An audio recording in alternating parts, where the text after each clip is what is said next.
Hello YouTube, back with another video here, and as you can see we're working on the other side of the truck. Other than the front end damage which we recently repaired, you can see we have some driver's side damage also. And we'll just take it around just to see the other areas that needs repairs. Now we're only focusing on this driver's side. I'm using my hydraulic pulley tool here to actually pull the metal out.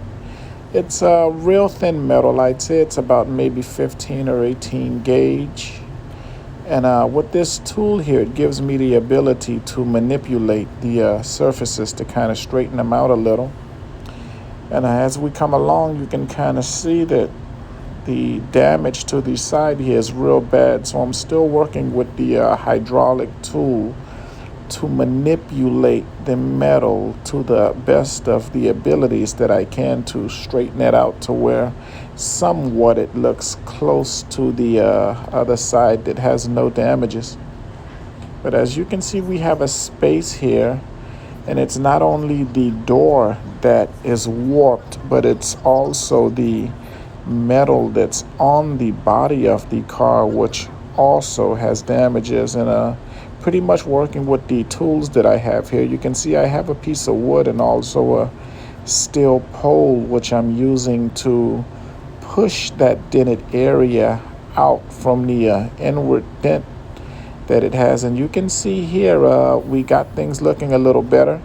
Now this door is actually warped due to the damage that it received, so it kind of pushed one area in, and due to that impact the opposite side pushed out. So I'm manipulating the door again to kind of see if I could straighten things out to where the seals, when this door is actually shut, that all of these seals are tight, so that to keep some moisture from getting into the car. Now, as you can see, things are kind of starting to line up a little better, but as we work our way down to the bottom, there is an alignment issue to where things are just not lined up as good as it can be. And there's still some minor dents from the outward pushing that I was doing, which I might have pushed the metal far out from what I should have. But with a couple of taps in, I should be able to manipulate that metal back in. Now, tools play a very important part here. So I'm kind of working with the tools that I have to see what will actually work best for the damages that we have here. And as you can see, this truck does have prior damages. This is a vehicle that I purchased from Copart with the damages that were already on there, but this is not the first impact that this car has had on that side. So I'm kind of trying to repair it to where things will look somewhat normal. So just with a couple of taps and a thorough examination, I'm pretty much just looking at all of the dents that protrude outward, and with some taps I try to get them in as close as I can. Now in this section, I've decided to remove the door because there are just some damages that present itself to where it would just be better to have the door off on a table, which allows me to have more access and more comfortability to do the job to repair the damages that are on the door. Now I'm just working with my Milwaukee here to kind of remove some of the surfaces that it has. It has a real thick Bondo layer, which I kind of want to shave down so I can have access to the metal that's there, so I can see what's actually behind it. And as you can see, due to the cracking also, some water seeped through that Bondo, and I had access to the metal, which caused some rust. So I will address that also.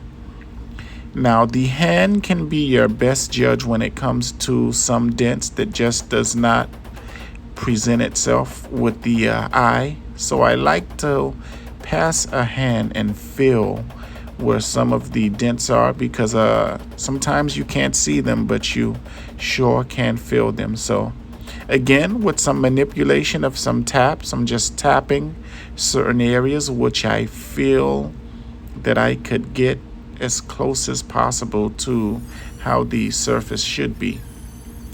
Now I'm pretty much just removing some of that bondo. I would like to have more access to the metal because I do have a stud weld puller to where I will access the metal to put some plugs there and try to pull that surface metal back out so that is much more leveled.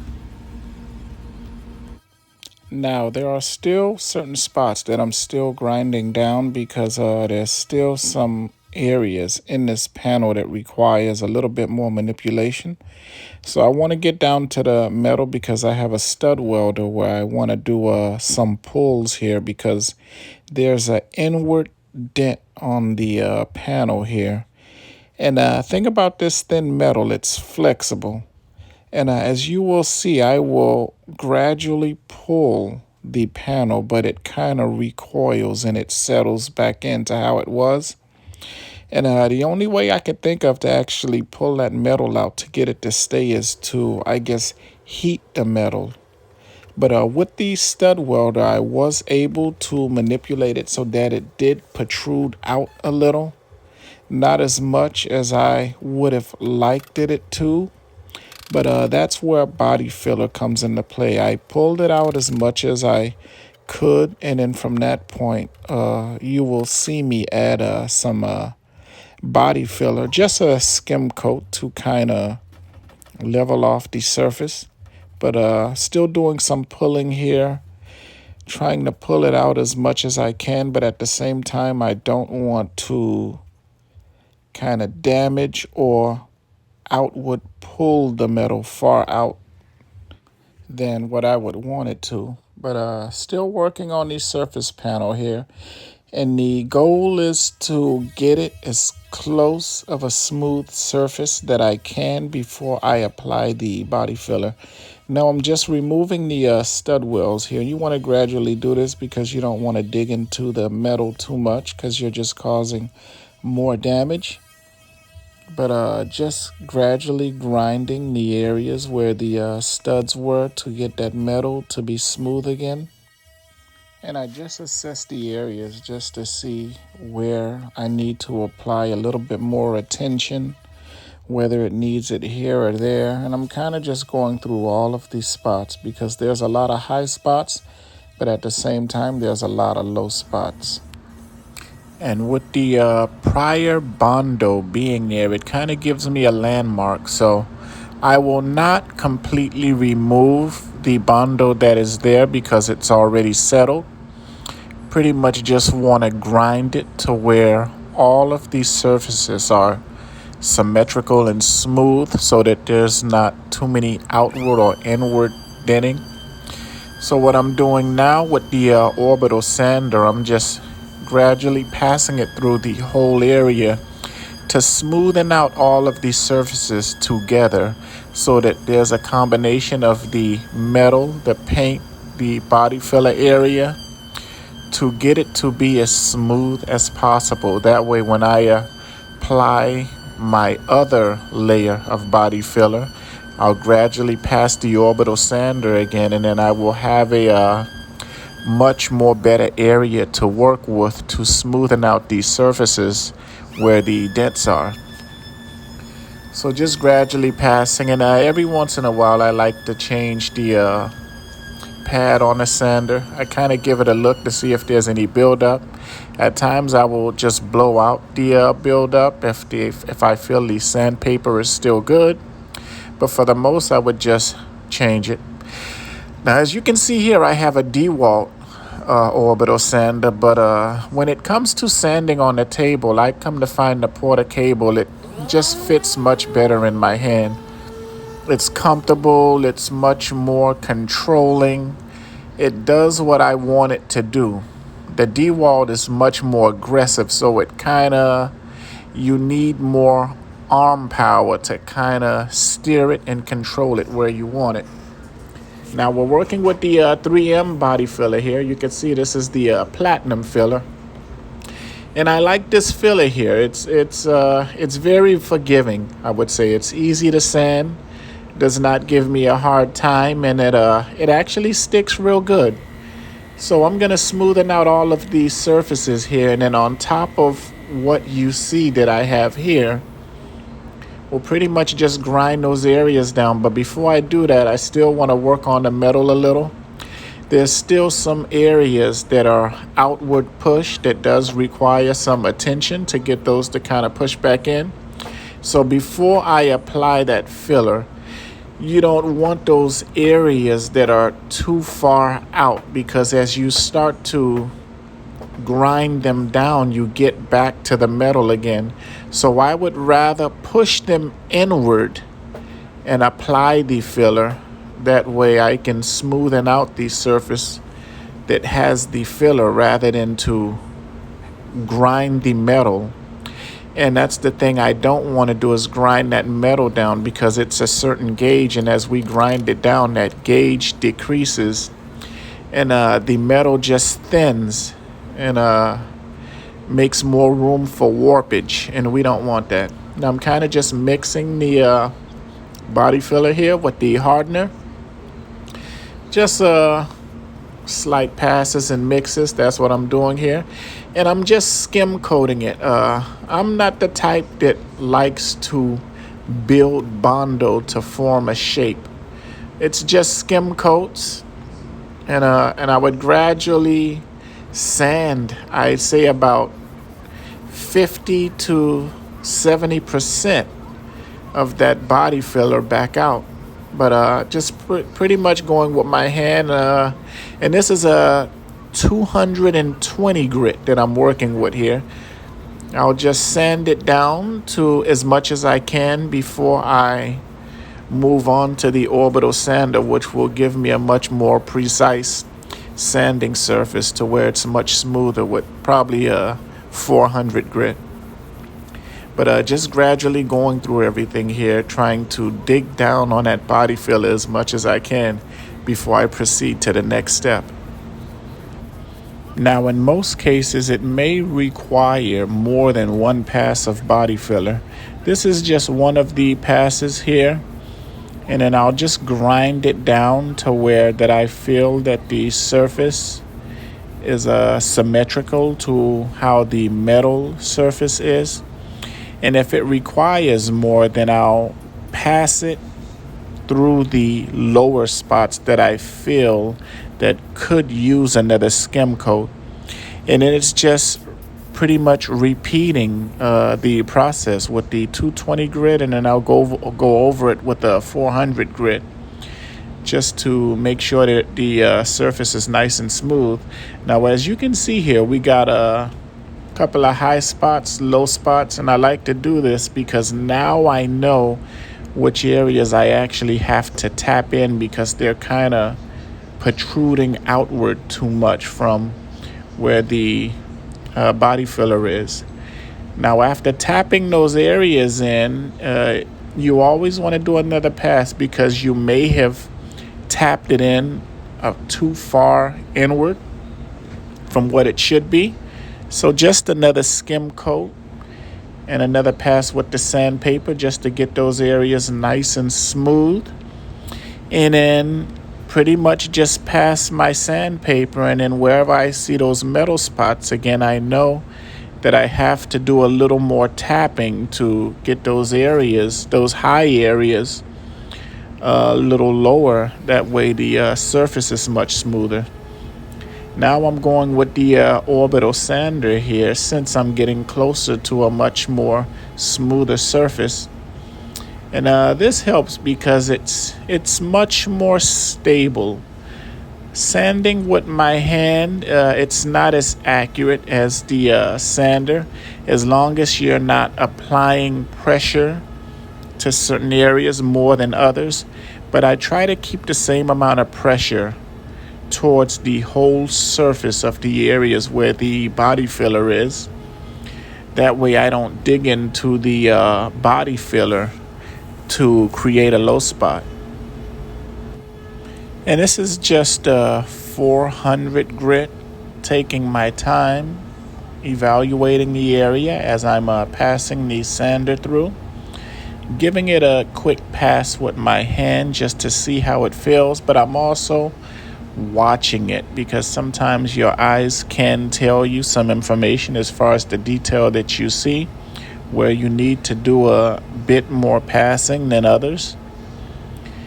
And then if I feel that one spot is too low, then it's just more body filler from there.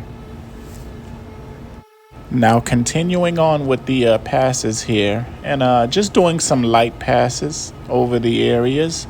And I'm also giving the edges some special attention here. We want to make sure that our edges are nice and straight because you can have a real smooth panel, but at the same time, if the edges are not as straight, that can kind of degrade your quality of work that you're doing here. So we want to make sure that the edges are smooth also. Now I do some side-by-side passes, but also some transverse passes like in a cross pattern. So I kind of just feel and then I pass. And as you can see here, I'm just gradually passing it through the edge. This is something that I would normally never do.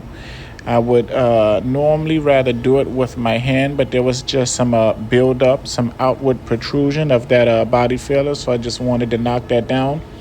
But after that, when I have things more precise, I will do a pass with my hand to kind of smoothen out the edges so that it's not too sharp and it kind of looks similar to a factory curve.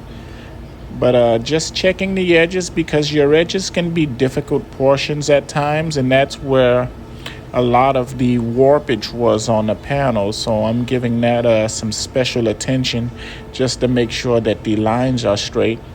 And then on the upper portion where there was no damage, I'm examining that part, but I'm also examining the bottom part to compare to see that that curve, that oval curve that it has, remains how it should be to the factory specs here. But just doing passes, and after I'm done with this pass, I'll pretty much give it a look. I'll see if I need more body filler if need be, and then I'll apply some more.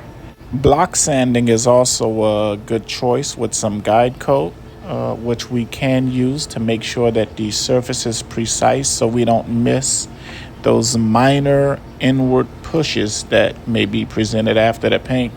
But with such a small panel, I've just decided to let my hand be the judge. And it's not a major job that we're doing here. It's not a show truck, so I kind of just work with the feel of the surface. And then from there, I just decide whether something needs to be built up or something needs to be knocked down. And then I pretty much take it from there. So I'm letting my hand be the judge here just to alert me where those high and low spots continue to remain. And from there, I decide whether I need to do another pass of body filler. Now, this is just another skim coat that I'm doing here because no matter how many times you have to apply your body filler, you don't want a thick buildup, but at the same time, you don't want to do a job, sacrifice not doing a job as good as you can because you did not want to do too many passes of body filler. And at times it requires a lot. It requires so much to the point where you have to do it if you really want the job to come out to your satisfaction. And that's what we're doing here. Now, as you can see here, this is the third skim coat of the body filler.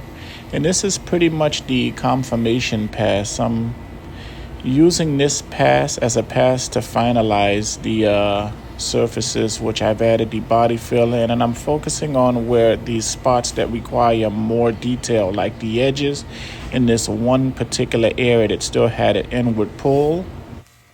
Now in this section, I'm kind of just going through the panel, and as you can see, I'm kind of doing what I would call it some detail sanding.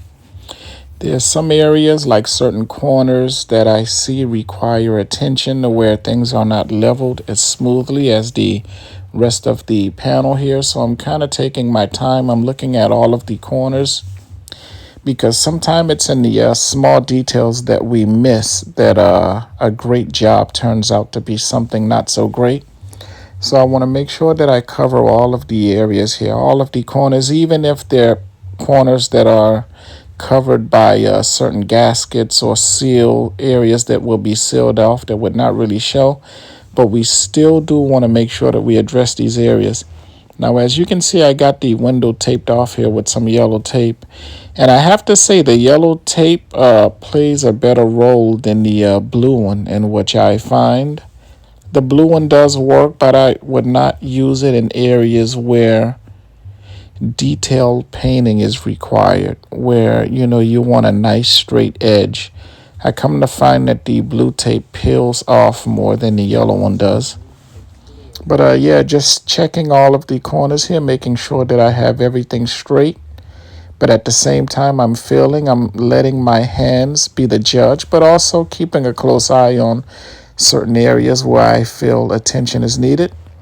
Now here, I'm kind of using the epoxy primer because there are areas where I did dig into the metal, but at the same time, I want to use it to work as a sealer where the body filler is.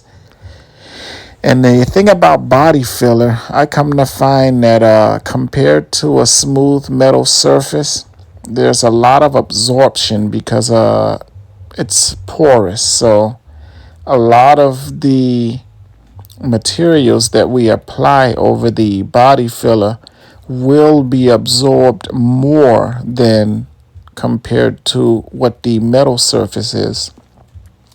So I'm using this epoxy primer as a sealer. It's white, and I just want to pass a light coat to where everything is kind of much more evened off, so I would not have to use as much paint.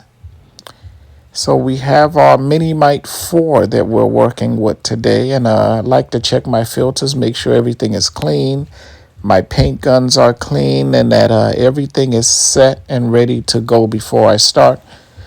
Because you don't want to start and have to go back. And we have our ceiling fan on. We want to make sure that we cut that off because that's just room for dust to kind of fly into our part here because there's movement.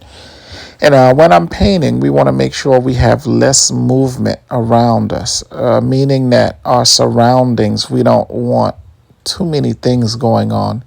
I want to be the only one doing all of the movement with the paint gun here.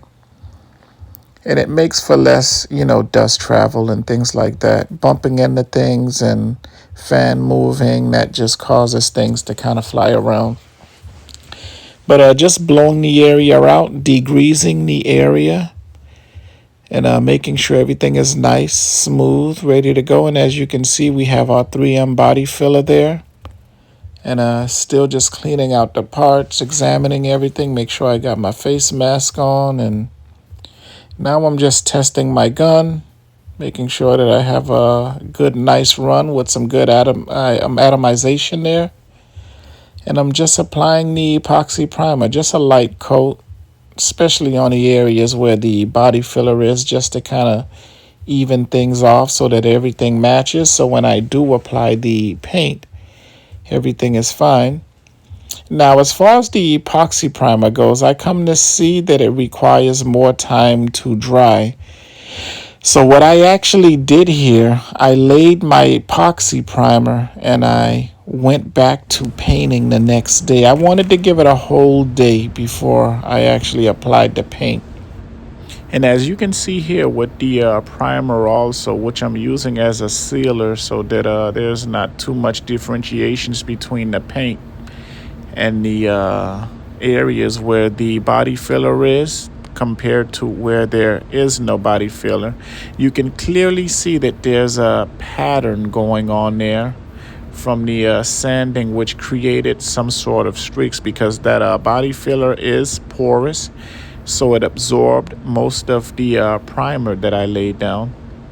So I'm just laying light coat here just for extra insurance, so that when I do apply the paint, everything is symmetrical and that those patterns that you did see there do not show up over the paint. And like I said before, this primer here seems to have a different window for the flash time. So what I want to do for it to completely harden, give it 24 hours just to be on a safe side. And I'll examine everything after that. And if it need be that I sand a little more, I check the area just to make sure that the surfaces are symmetrical. But as you can see here, those patterns that I explained earlier, I'm pointing them out here, and that's only in the areas where the body filler was applied. Now here we're working on mixing our paint, and we're doing a 2-to-1 for the paint, and then we'll do a 4-to-1 for the clear that I'm using. So I'm using my pouring head here in the canister, which makes for a much neater process. Just don't want to make a mess on the table here. So we want to make sure that all of our technical factors are accurate, and that we're going by the numbers which are clearly described in the paint documentation here. We don't want to go off. We want to make sure that everything is done the way that it should be by the manufacturer. So we'll pretty much get everything set up here for our paint. Shake it up a little, get that reducer to kind of blend in with the paint. And this is a new clear coat that I'm using. This is my first time using this. I actually purchased it from Amazon, and just wanted to try something different to evaluate the quality. Now here, pretty much just passing the degrees and making sure that the surface is nicely prepped, clean, no particles or dust, thing like that on our part, so that we don't have problems later on with it.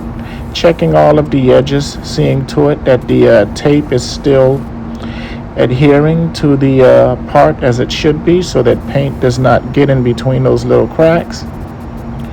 And yeah, just checking the paint gun, and then we're laying down our paint here. And as you can see on my movements, it's pretty much left, right, left, right. I'm doing a 50-50 overlap, and I'll kind of just go over it a couple of times just to assure that I have full coverage, but I'm also examining the part, seeing to it that that everything is nicely covered, that there's no patchy areas. And as you can see, we have a wonderful atomization from the paint gun here.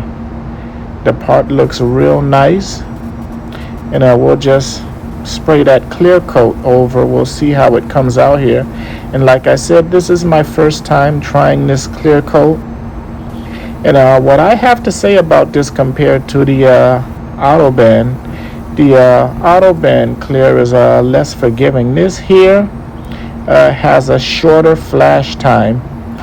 Once I actually lay this clear down, it starts to flash before your eyes, and I'd say within the next 5 minutes it's ready for the next coat of clear.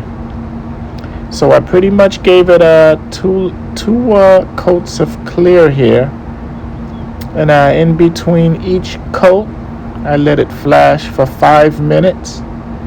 And as you can see, we have a great atomization. There's not much orange peel. This clear coat actually dries before it actually settles very well, to where it's not lumpy. It flashes fast, and compared to other clear coats that I have used, it's not as lumpy. And this is it. As you can see, everything came out real nice. It's shiny, and I'm actually happy with this brand here.